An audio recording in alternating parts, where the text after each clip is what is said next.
What's good, everybody? It's your boy 5 Wars Deep. Welcome back to the channel. It has been over a week. But your boy is back. Where was I? In the bed, man. I was sick. Non-COVID related illness, but I was down bad. I was real down bad after the last game against the Raiders. If you saw that, you know what I'm talking about. If you haven't, go back and go see it, man. Denied at the goal line on a 4th and goal with Michael Vick. And they didn't even review the play. It's crazy. Despite that, though, we are still atop the NFC and the NFC South, but there are now 3 teams at 9-4. So we cannot afford any more losses. Surprisingly, last week, we were able to lose. We had a loss to give. We can no longer lose. It is that simple. We can no longer lose. If you're curious, looking at the AFC, it is really, really tough in the AFC this year. The Titans are 10-3, the Broncos are 10-3, Ravens and Patriots at 9-4, but then you have the Steelers, the Bills, the Jets, and the Chiefs, and the Colts, all with winning records. Only 2 of those teams will make the wild card. So, I mean, wow. The AFC is coming with it this year. As for today's game, the Carolina Panthers are coming to town. We are now midway through December. It is the week before Christmas. Carolina's trying to battle into the wild card spot. All right, they're in 3rd place in the NFC South. I think they have an outside chance of winning the division. If we lose out, Tampa Bay loses out, and I think they can win through. Yeah, they've got us, and then they've got Tampa. So they do have an outside chance of winning the division this year. But it's very slim. They did lose to the Rams, and we beat the Rams. But, I mean, hey, look, these guys, they split their last 4 games. They lost to us at home, but they're coming to the Georgia Dome with one mission, and that's win and try to stake their claim to win this division, if not just make the wild card round. So we got to win, because you know our mission, that's the #1 seed. We need that bye, and we need that dome field advantage. So let's go. At the Cribbo, this is Saturday Night Football. I thought it was a Sunday or Monday night game when I was growing up. This was a Saturday night game. That's right. And I actually went to bed early. I could not watch the whole game because I think we had church the next morning. So I didn't even get to see the conclusion of this game. Underway at the Georgia Dome. Allen Rossum on the return. A spin move. He's across the 25 to the 26. Here we go. All right, offense, I need more from y'all today. 7 points last week? That is ridiculous. We got to do more than that. And a drop already by Peerless Price. Vick going up top. It's Michael Jenkins. What a catch for a huge first down. Vick is now over 2,000 yards this season. Took him long enough. We got only 3 games left, including this one. There's TJ Duckett with a gain of 2. Give again to Duckett. TJ Duckett did a number on Carolina in Carolina, and he's got a big run there for a first down. Out of the backfield, TJ Duckett's wide open. Duckett is down to the 5. I'm upset with what happened last time we were inside the 5, so let's go ahead and score a touchdown, man. Just to get last week out our mouth. Vick, can he get there? Michael Vick is in! The naked bootleg works, and the Falcons are on the board first.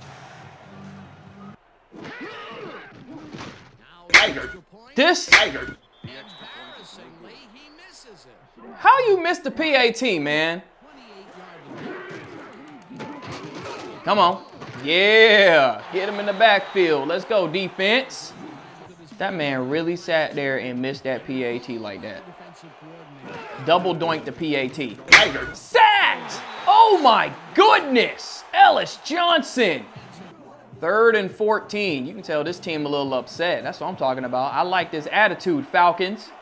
I like the attitude, Falcons. Man in motion from the right to the left. Throws. That is caught, and he's out of bounds. 1st and 10 from the 33. Vic finds Peerless Price in Carolina territory. Middle of the field, Des White was alone. That'll end the first quarter. Falcons on the move, big time.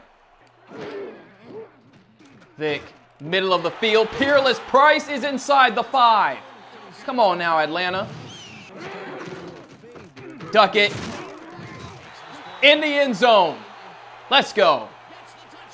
So tell me how that's a touchdown, but last week wasn't. I'm sorry. Someone gonna have to explain that.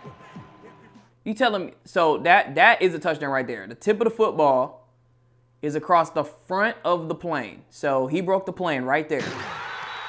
Oh yeah, and he reached out. Yeah, he broke the plane. He broke the plane. You tell me Vic didn't do that?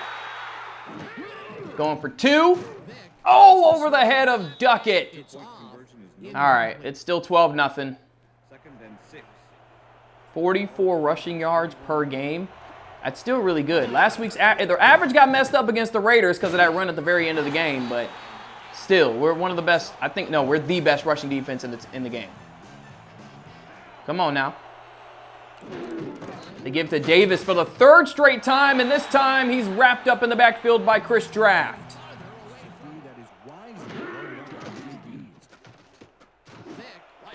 Peerless Price! What a catch! He's racing and he's down inside the 10! Oh my goodness. 3 catches, 98 yards for the veteran out of the University of Tennessee. Here's 1st and goal. Vic rolling out. Vic will keep, and Vic will walk into the end zone. Touchdown, Falcons. We've reached halftime here in Atlanta. The Carolina Panthers added a field goal in the last couple seconds. Didn't want to waste my time showing that. It's 19-3 at the break. Carolina starting the second half of the football after ending the first half of the field goal. An 8-point drive here would make this a 1-possession game. They need 2 8-point drives to get back into it. They're going to have a 3rd and 3 coming up. Dang, that's a 1st down. He is done for. He is done for. 3rd and 16. I would love a stop right here, defense. Don't give up no 3rd and long. Don't give up no 3rd and long. We don't do that. That's out of style. That is out of style. Thank you. 3rd and 11. Vic finds Price across midfield. Great hands. Price now over 100 yards on the day. Just 4 catches for him. 117 yards. No touchdowns yet. This is Michael Jenkins with a 1st down and a little more. 3rd and 14, not in field goal range from here. Vic, intercepted! He was picked off in Carolina, and now he throws another one. Vic has been able to avoid interceptions during the latter half of this season. He had an interception problem to start the season. He kind of fixed it, but a pick right there, that might be costly. We'll see. Uh-oh. Davis! There goes Davis! Inside the 20, inside the 10, and on the final play of the 3rd quarter, he scores. All right, here we go. A 2-point conversion right here. This will make it a 1-possession game. Let's keep him out. Let's keep him out. And it is a 1-possession game. That's Steve Smith. Come on, Vic. There you go. There you go. We gonna chew this clock up. We gonna chew this clock up. Best believe that. Best believe that. 1st down, Justin Griffith. Vic has Des White there for 1st down, and I think the clock stopped. Yep, he stepped out of bounds. He got the 1st down. That was good, but he got out of bounds.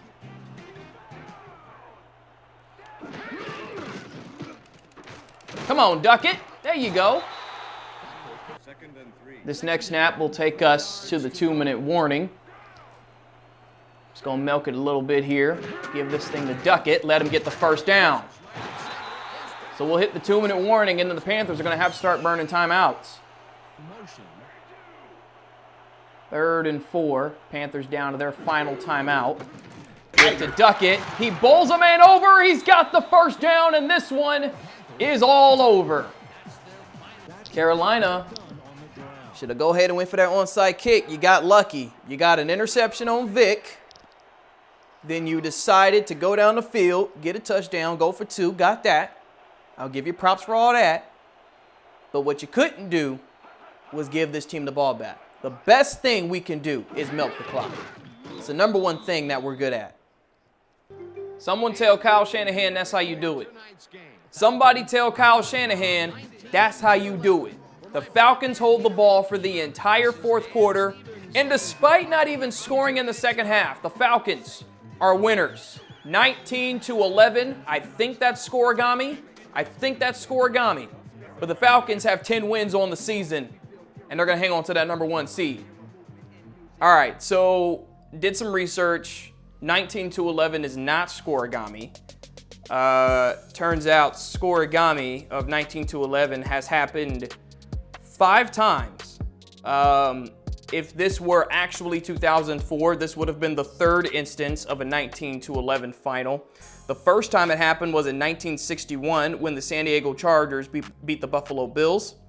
The second time was the Browns beating the New England Patriots. And then the last 3 times it's happened was in 2010, 2011, and 2020. And those were victories by the Pittsburgh Steelers, San Francisco 49ers, and Indianapolis Colts, respectively. In fact, that Colts win happened in 2020. That was in week 4 of the 2020 season. They beat the Bears 19-11. So there's that. It's not scoregami, but it is a pretty rare score. You do not get 19-11 every day. So the Falcons are winners, though. 13 first downs to the Panthers 4. That's huge. More total yards, more passing yards, even though they started dotting a little bit here and there. Really just Steve Smith. He's going to be a problem. They also had more rushing yards than us today, so give them props there too. 3rd down, we weren't the best. 3 of 6, 50%. They were 1 of 5 though. So although we didn't play great, the Panthers played worse. That's really what I think this game actually came down to. So I don't know why Steve Smith is on this chart. He didn't do anything in terms of passing, but 5 of 10 for Jake Delhomme, 9 of 17 for Michael Vick, 213 for Vick, only 59 for Jake Delhomme. No touchdowns for either guy through the air, but Vick did rush for 2 touchdowns, which you can see right here. TJ Duckett and Steven Davis both had touchdowns. Davis's touchdown was 60 yards to go with his 82 total on 9 carries. Duckett had 56 yards on 11 carries, and then Vick had 9 carries, 11 yards. But he did take 3 knees, so that does kind of take away from his average a little bit. So not the best rushing day for us, but better than it has been in the past few weeks in terms of running back production. Leading receiver, Peerless Price, 4 catches, 117 yards. No touchdowns, unfortunately, but it is a good day. If this was a PPR league, that is 15.7 points. So maybe good enough for your flex, but I would think 117 yards, you would want a little bit more from your receiver. I don't know why you would pick up Peerless Price in fantasy, though, this year, just to be honest with you. Muhammad, 3 catches, 17 yards. Jenkins, 2 catches, 43 yards. Where's Steve Smith? Oh, Steve Smith only had 1 catch. I mean, he did have a 2-point conversion catch, but that doesn't count. He had just 1 catch for 30 yards. So, honestly, a really good game defensively. Gave up a couple of mistakes. They did score at the end of the first half and then got a touchdown on a long run at the end of the 3rd quarter. So, gotta hold it down. Gotta keep the foot on the gas pedal through the end of the game. I did call on that touchdown run, I did call a pretty risky play. I tried to rush the corners and then drop my linebackers, and it just kind of ended up being a little bit funky. So the more we play straight up defense, the better it is for this defense, to be honest with you. So that's honestly what we need to stay at. But it's a win. It's a W. A W is a W. We're 10-4. We've got the Saints next week on the road, which is good. That's a very winnable game. I know they're looking for revenge, but it's the Saints. So you guys already know we tap into a different mode. We go into a different gear when we go to New Orleans because it's brutal. It's brutal. We don't like them. They don't like us. You already know how that goes, all right? But it's good to be back, y'all. It's good to be back. Like, subscribe, share with your friends. Y'all know the drill. It's your boy 5 Boards Deep. One love. Sports Center starts now. This is Sports Center. I'm Chris Berman. Let's get straight to the action. In our first game this week, we had the Chargers come away with a 7-point win. We had an interesting free agency pickup of note here. Trey's got the lowdown for us. Trey? All right, Chris. Let's switch gears and talk about players that'll have new homes in the National Football League as free agency continues to play such a huge role in determining a team's makeup. Kurt Kittner is on the move, as you see, as he accepts a pretty good offer to leave his current club. 4 years, $2.3 million. This guy is also on the move as he signs a robust 5-year contract with the Colts. Doug Gabriel will be moving on from his current address, and he gets a pretty good deal to do it. 4 years, $1.3 million. Johnson got snatched up as well, and he signs a 2-year contract with the Redskins. In a long-standing NFC rivalry, we had the Rams win their 5th game of the season. The Texans lost this one, but will stay at number 3 in the AFC South. Terrell Owens played well despite the loss and showed us why he's ranked up at the top of the league. Greg Jones rushed for 2 touchdowns and helped his Jaguars beat the Packers. Saints, Buccaneers. Rondé Barber is set to receive this. He's standing inside his own 30. And now it's a pretty good kick. Gets it at his own 28. Cuts through the wall. He's got daylight. Where's the punter? Must be out getting a hot dog. Touchdown. The Buccaneers win this one by the final score of 38-28. In the Queen City, Cincinnati, we had the Bengals lose by 11. Up at Giant Stadium, we had the Giants losing by 13. The Patriots airmailed 300-plus yards in their victory at Pro Player Stadium. The Vikings won on the road and will now head home to meet the Packers. We had a big injury in this one, and Trey has the lowdown for us. Trey? All right, Boomer, thanks. In front of you, we've got the AFC Infirmary Report. And as you can see, they were hit hard this week. Aaron Glenn sticks out on this list as one of the more costly injuries. It's reported that he's broken his hip, and if that's the case, he'll be out for the rest of the regular season. In front of you, we've got the NFC list. And as you can see, they could form their own mash unit. Derek Brooks will be on the sidelines for a while, so this defense will need to do some reshuffling in his absence. It's a broken hand, and the doctors are saying he'll be out for the rest of the regular season. There's a chance, however, they'll get him back for the playoffs.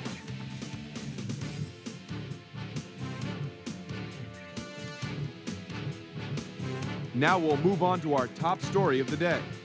Randy Moss is going to be watching from the sidelines for a while, as his injury will deal a major blow to this team. So that'll do it for now. Boomer, back to you. Redskins, 49ers. Kevin Barlow is in the backfield. The ball is at the 40-yard line. And the lead man throws a block.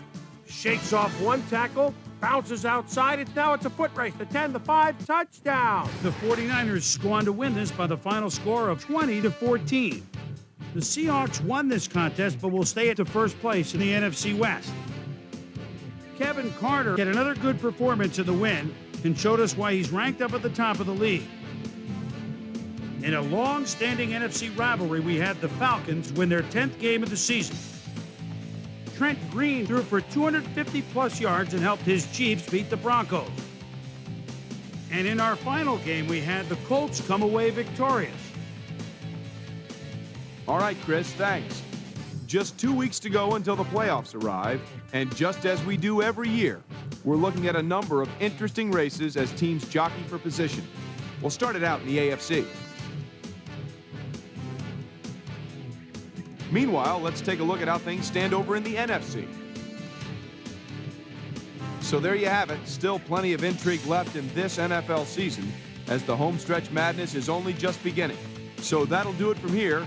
Boomer, we send it back over to you. So with just 2 weeks to go now, still plenty to be decided before January rolls around. First, the primetime players' game balls go out to these men, each helping their team down the stretch.